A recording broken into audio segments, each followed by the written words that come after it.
एक समय की बात है, मुंबई की एक छोटी सी बस्ती में सरला और प्रीता नाम की माँ बेटी रहती थी। अपने पति की मौत के बाद सरला ने अपनी बेटी का अकेले ख्याल रखा था। वो दूसरों के घर पर नौकरानी का काम करने जाया करती थी।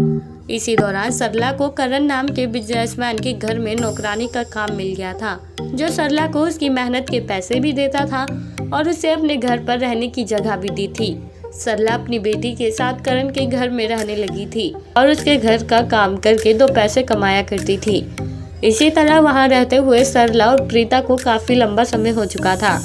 हालांकि करण सरला को उसकी मेहनत के पैसे तो दे देता था, पर बीतते समय के साथ साथ करण सरला की बेटी पर बुरी नजर डालने लगा था।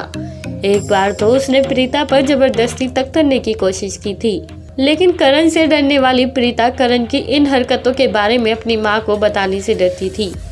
पर इसी बीच एक बार सरला करण को रंगे हाथों पकड़ लेती है और तुरंत प्रीता को पुलिस को कॉल करने को कहती है।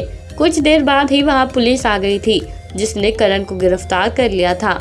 लेकिन पुलिस की गिरफ्त में जाने से पहले करण ने सरला को कई बातें सुनाई थी और कहा था कि बिना पति के तुम अपनी बेटी का ख्याल रख ही नहीं सकती, तुम्हें हमेशा दूसरों के कदमों पर लेटना होगा।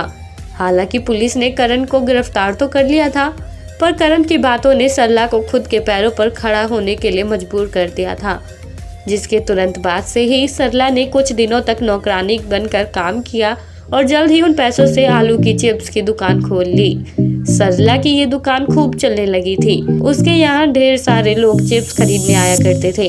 यहाँ तक कि कई बार तो उसे एक बड़ा ऑर्डर भी मिल जाता था। और अब आलू चिप्स की इसी बिजनेस ने सरला को अमीर बना दिया था, इतना अमीर कि उसके पास किसी चीज की कोई कमी नहीं थी। और प्रीता के लिए ऋषभ नाम के एक सफल लड़के का रिश्ता भी आ गया था, जो कि संस्कारी होने के साथ साथ बेहद अमीर भी था, जिसके साथ सरला अपनी बेटी को ब्याह देती है।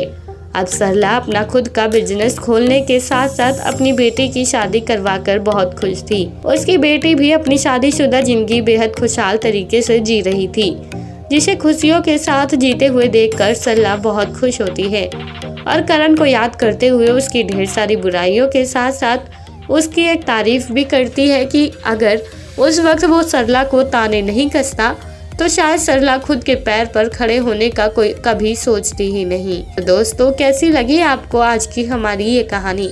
आप हमें कमेंट बॉक्स में कमेंट करके ज़रूर बताएं और साथ ही ऐसे और दिल को छू जाने वाली कहानियाँ सुनने के लिए आप हमारे चैनल को सब्सक्राइब करना ना भूलें।